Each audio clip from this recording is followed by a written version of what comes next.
2 Corinthians, chapter 13.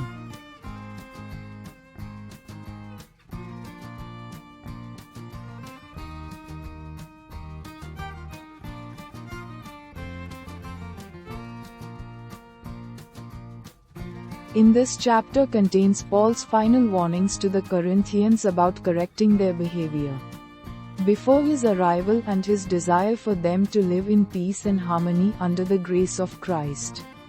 His primary concern is their spiritual well-being and maturity.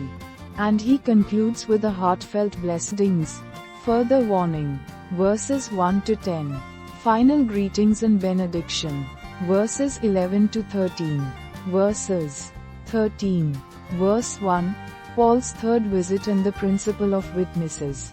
Paul declares that this is the third time he is coming to the Corinthians, reminds them that any accusation must be confirmed by 2 or 3 witnesses. A reference to the biblical principle of fairness in judgment. Deuteronomy chapter 19 verse 15. This reflects Paul's intention to ensure justice and proper handling of disputes in the church. 2 to 3, Paul's warning of no leniency. Paul warns those who continue in sin that he will not be lenient when he arrives. He emphasizes that he has already given them warnings, both in his absence and during his previous visits.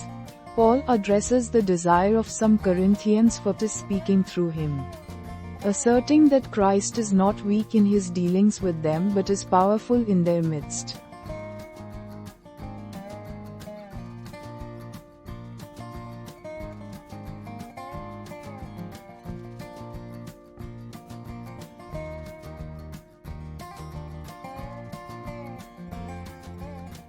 Verse 4, Christ's weakness and power.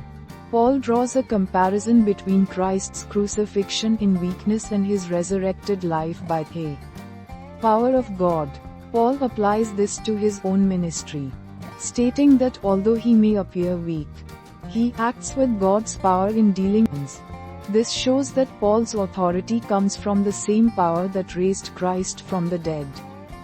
Verses 5 to 6, call for self-examination.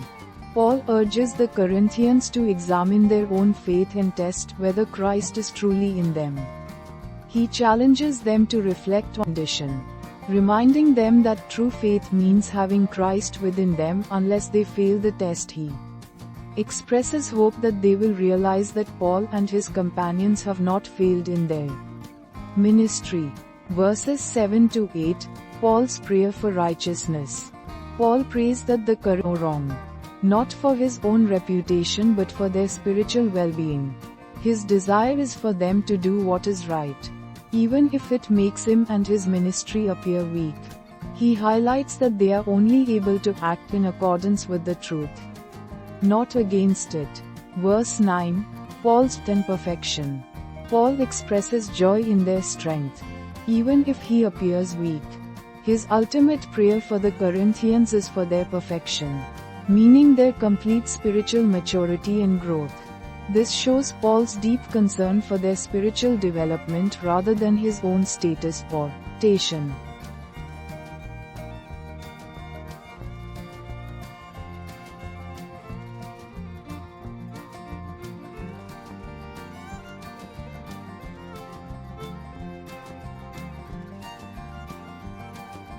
Verse 10, Paul's intent to build up, not tear down.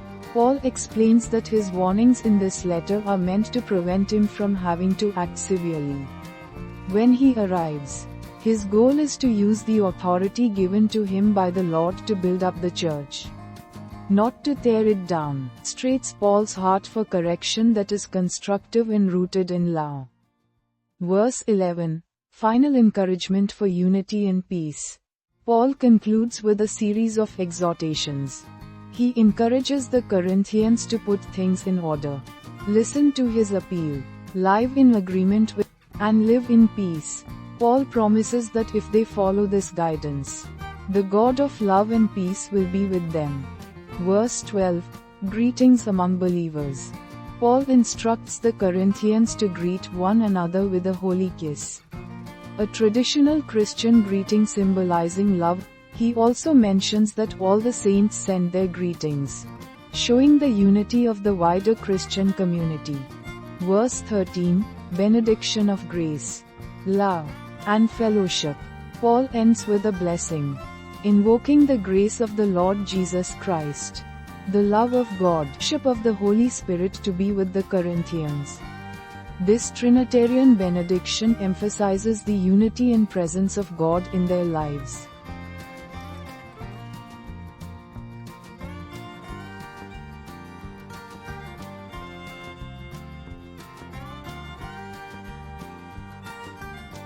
Question 1.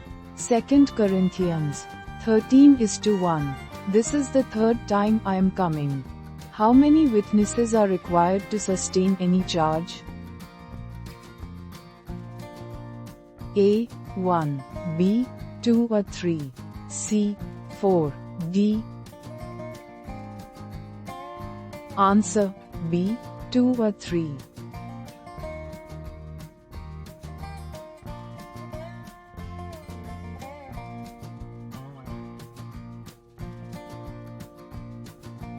Question 2. 2 Corinthians 13:2. I warned those who sinned previously. What does Paul say will happen if he comes again? A. He will show leniency. B. He will not be lenient. C. D. He will forgive all sins. Answer: B. He will not be lenient.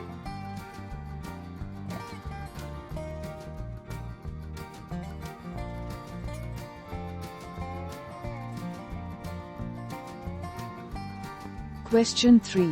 2 Corinthians 13:3. Since you desire proof that Christ. How does Paul describe Christ's power in dealing with A. Corinthians? A. Weak. B. Invisible. C. D. Temporary. Answer: C. Powerful.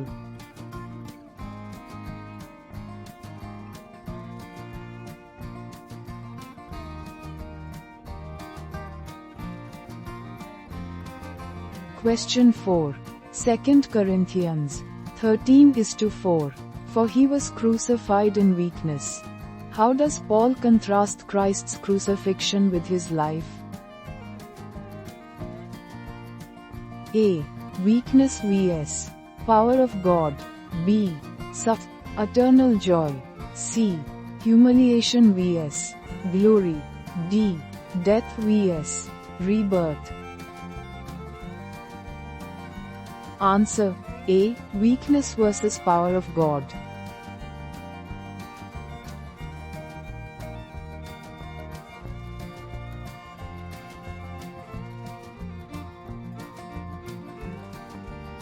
Question 5. 2 Corinthians 13:5. Examine yourselves to see whether. What should the Corinthians examine in themselves? A. Their commitment to the law. B. Their faith. C. Their wealth, their knowledge. Answer: B. Their faith.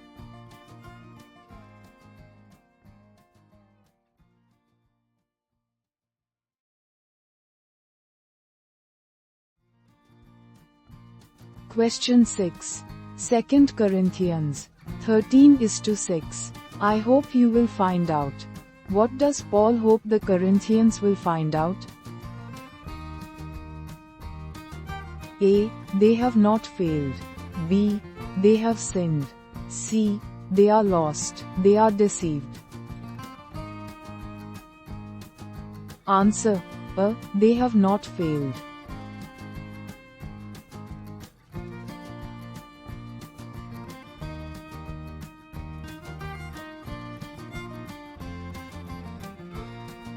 Question 7. 2 Corinthians 13:7. But we pray to God that. What does Paul pray the Corinthians may not do? A. Fail. B. Do anything wrong. C. Forget their teachings. Abandon the church. Answer B. Do anything wrong.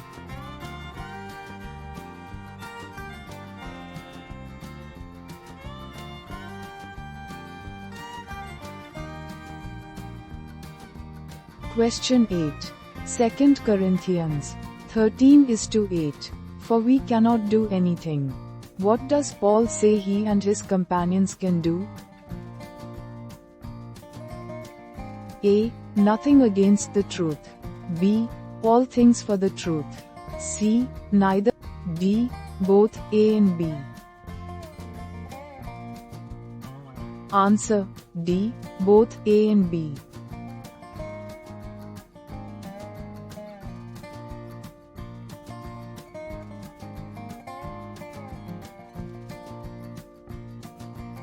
Question 9. 2 Corinthians 13:9. For we rejoice when we are weak. What is Paul's prayer for the Corinthians? A. That they may become wealthy. B. That they may become perfect. C. May become popular. D. That they may have power. Answer B. That they may become perfect.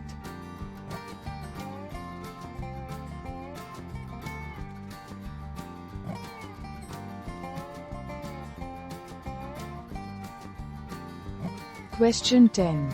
2 Corinthians 13:10. So I write these things while.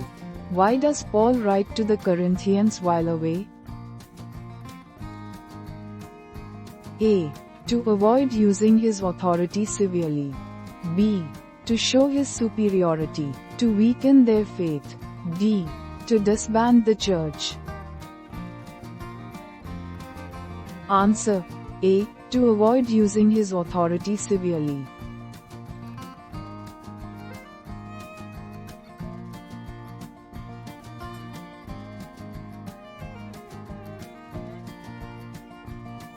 Question 11. 2 Corinthians 13:11. Finally, brothers and sisters, farewell. What does Paul encourage the Corinthians to do? A. Seek wealth. B. Put things in order and live in peace. C. Live in isolation. D. Challenge one another constantly. Answer B. Put things in order and live in peace.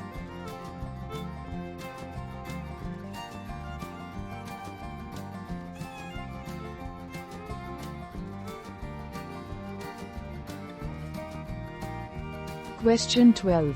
2 Corinthians 13:13. The grace of the Lord Jesus. What does Paul bless the Corinthians with in his final greeting? A. Wealth and health. B. The grace of Christ, love of God, union of the Holy Spirit. C. Eternal peace only. D. The power of miracles. Answer B. The grace of Christ, love of God, and communion of the Holy Spirit.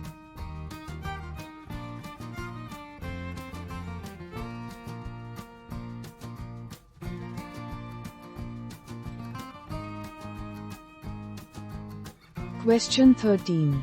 2 Corinthians 13:1. This is the third time I am coming to you. Any charge must be sustained by the evidence of blank or blank witnesses. A. 1, 2, 3. C. 3, 4. D. 4, 5. Answer B. 2, 3.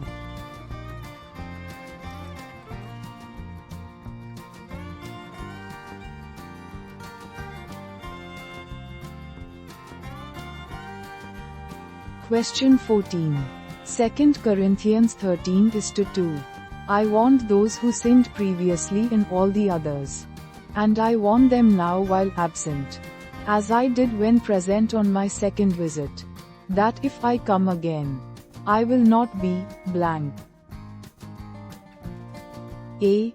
Harsh. B. Lenient. C. Angry. D. Quiet. Answer B. Lenient.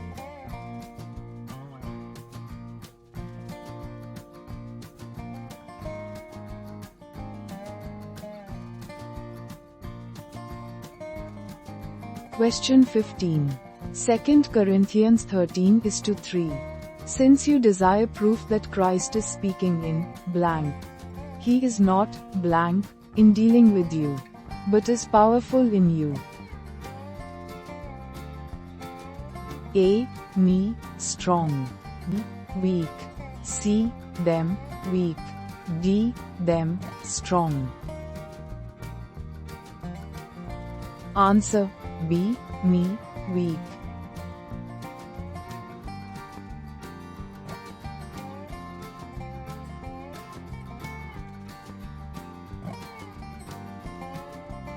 Question 16. 2 Corinthians 13:4. For he was crucified in blank, but lives by the power of blank. For we are weak in him, but in dealing with you we will live with him by the power of blank. Power, God, strength. B. Strength, man, God. C. Weakness, God, God. D. Weakness, man, God.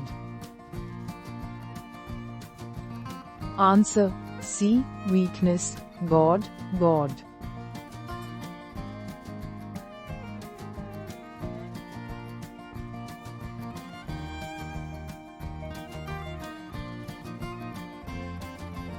Question 17.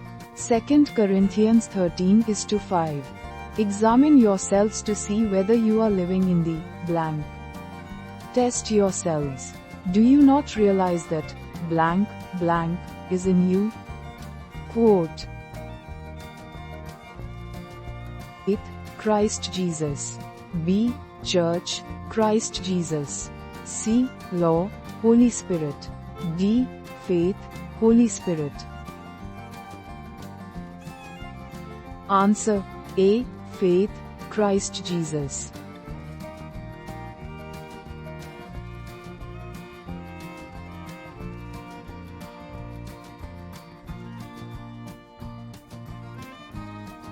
Question 18. 2 Corinthians 13:7. But we pray to God that you may not do anything blank. Not that we may appear to have met the blank, but that you may do what is blank. A. Right, wrong. B. Right, truth, right. C. Wrong, test, right. D. Wrong, standard, wrong. Answer C. Wrong, test, right.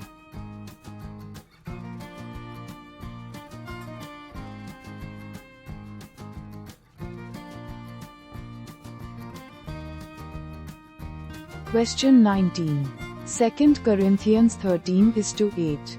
For we cannot do anything against the blank, but only for the blank. A. Church, law. B. Truth, truth. C. Law, truth, truth, law. Answer B. Truth, truth.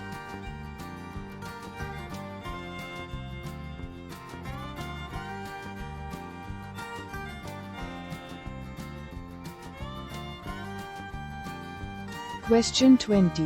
2 Corinthians 13:9. For we, blank, when we are weak and you are, blank. This is what we pray for, that you may become, blank. A. Mourn, weak, right. B. Rejoice, strong, perfect. C. Mourn, strong, rich. D. Rejoice, strong, healthy. Answer B. Rejoice, strong, perfect.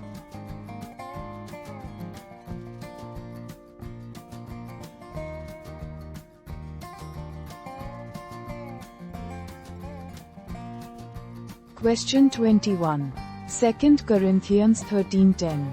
So I write these things while I am away from you, so that when I come, I may not have to be blank in using the blank that the Lord has given me for building up, and not for blank blank. A. Strong, wisdom, breaking down. B. Harsh, authority, tearing down. C. Lenient, grace, building up. D. Lenient, authority, tearing down. Answer B. Harsh, authority, tearing down.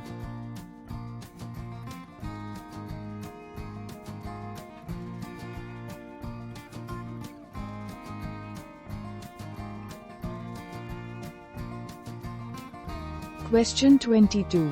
2 Corinthians 13:11. Finally, brothers and sisters, blank, put things in blank. Listen to my blank. Agree with one another, live in blank, and the God of love and peace will be with you. A. Farewell, order, appeal, joy. B. Welcome, harmony, plea, peace. C. Farewell, order, appeal, peace. D. Greet, peace, advice, peace. Answer C. Farewell, order, appeal, peace.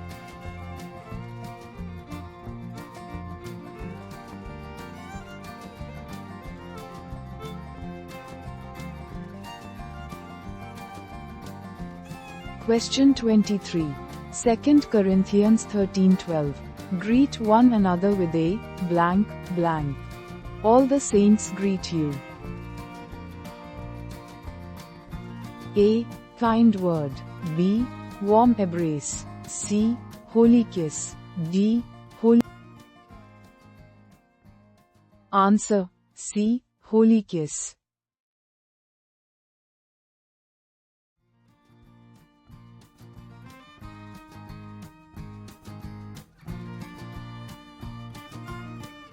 Question 24. 2 Corinthians 13:13.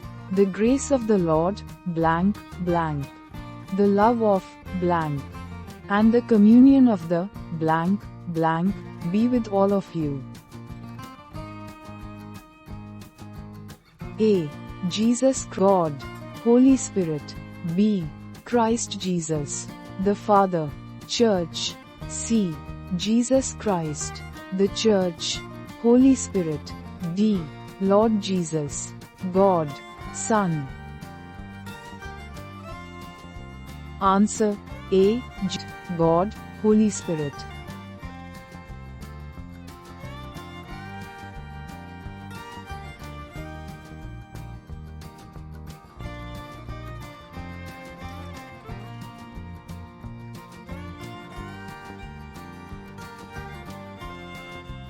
Please subscribe this channel for more videos like this.